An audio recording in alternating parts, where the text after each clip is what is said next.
જય શ્રી કૃષ્ણ, રાધે રાધે. વૈષ્ણવ, આજે આપણે આખું વરસ સ્ટોર કરી શકાય એવી સૂકા મરચાંની લાલ ચટણી સિદ્ધ કરવાની છે, જે આપણે આખું વરસ સ્ટોર કરી શકાય છે વગર ફ્રીજે. આપણે ફ્રીજમાં કાંઈ જરૂરત ન મળે. તો આવી રીતે આપને જો ખબર હોય તો અત્યારે ઉનાળામાં છે ને આવા લાલ મરચાં મળે છે. આપણે આ લાલ મરચાંમાંથી ઘણા બધા અથાણા આપણે સિદ્ધ કરતા હોય છે. તો અહીંયા છે ને માપમાં મેં 250 ગ્રામ મરચાં લીધા. તો મરચાંને આવી રીતે શું કરીએ, પહેલાં ફાડા કરીને નાના નાના ટૂંક કરી લઈએ. પછી આપણે એને 5 થી 6 કલાક મીઠુંમાં પલાળીને રાખવાનું છે. મીઠું હોય ને તો એ છે ને મેં જાડું મીઠું લીધું છે. જો 250 ગ્રામ મરચું છે તો આમાં 1/4 કપ આમાં મીઠું કરી દેવાનું છે. આ ઝીણું મીઠું આવે એ બી લઈ શકો છો, મેં આખું કર્યું છે. એને હવે આપણે 5 થી 6 કલાક ઢાંકીને સાઈડ પર મૂકી દઈએ. તો છે ને 6 કલાક પછી આપણે અહીં જો મરચાં છે ને પોચા પડી ગયા છે ને એમાંથી જલ છૂટું પડ્યું છે. તો હવે આ જલનો ભાગ કાઢી લઈએ અને જેટલા બિયા નીકળે એટલા બિયા એના કાઢી લઈએ. તો આ છે ને આ ચટણી એવી છે કે આપણે સોસની જગ્યાએ આપણે ચટણી વપરાય છે, વાપરી શકાય છે. તો એના જેટલા બિયા નીકળે એટલા બિયા કાઢીને આપણે એને મિક્સર જારમાં ક્રશ કરી લેવાનું છે. તો આવી રીતે આપણે બધા બિયા કાઢીને મિક્સર જારમાં લઈને આપણે એને ક્રશ કરી લઈએ. ને અહીંયા છે ને 250 ગ્રામ મરચાં લીધા હતા, તો એની સામે મેં 4 નંગ લીંબુ લીધા છે. 4 નંગ લીંબુ એટલે એકદમ રસવાળા હોય છે ને એ જ લીંબુ, એ લીંબુ લેવાનું છે આપણે. અને હવે આપણે એને પીસી લઈએ. તો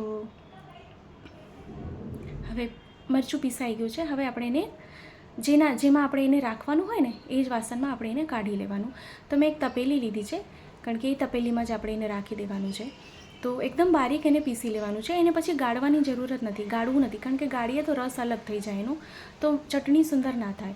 ને આ માપમાં 1/2 કિલો 250 ગ્રામ મરચાં છે તો 1/2 કિલો પીસેલી સાકર છે. આ આપણે ઘરે જ સાકર પીસીએ ખાંડ એ છે. એટલે જેટલું મરચું હોય એની ડબલ આપણે એ ખાંડ લેવાની છે.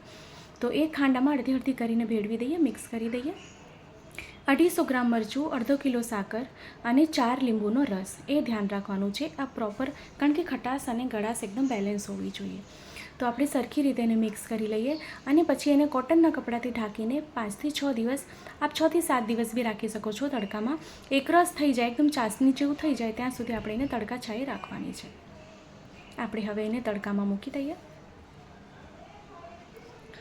તો વિષ્ણુ, આજે છે ને 6 દિવસ થયા છે. 6થા દિવસે હું આપને દેખાડું. વચ્ચે વચ્ચે છે ને એને ચલાવતા રહેવાનું, વચ્ચે વચ્ચે એને ચમચીથી ચલાવી દેવાનું, એ ધ્યાન રાખવાનું.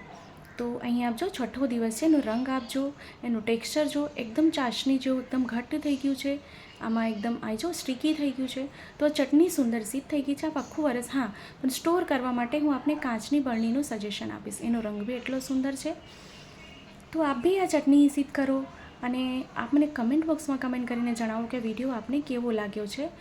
ને આપણા ગ્રુપમાં શેર કરો, જેથી વધુથી વધુ લોકો સુધી વિડીયો પહોંચી શકે.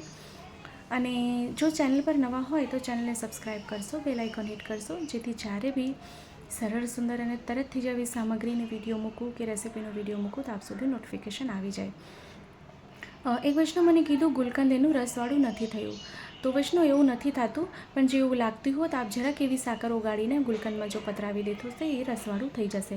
હા, પણ એ પધરાવ્યા પછી થોડોક ટાઈમ આપણે એને તડકામાં મૂકી દેવાનું, એટલે 2 થી 3 દિવસ તો સુંદર એક રસ થઈ જાય. એટલે એ ધ્યાન રાખવાનું. તો આપ એનો રંગ, એનો કલર ખૂબ સુંદર આવ્યો છે, આપ જોઈ શકો છો.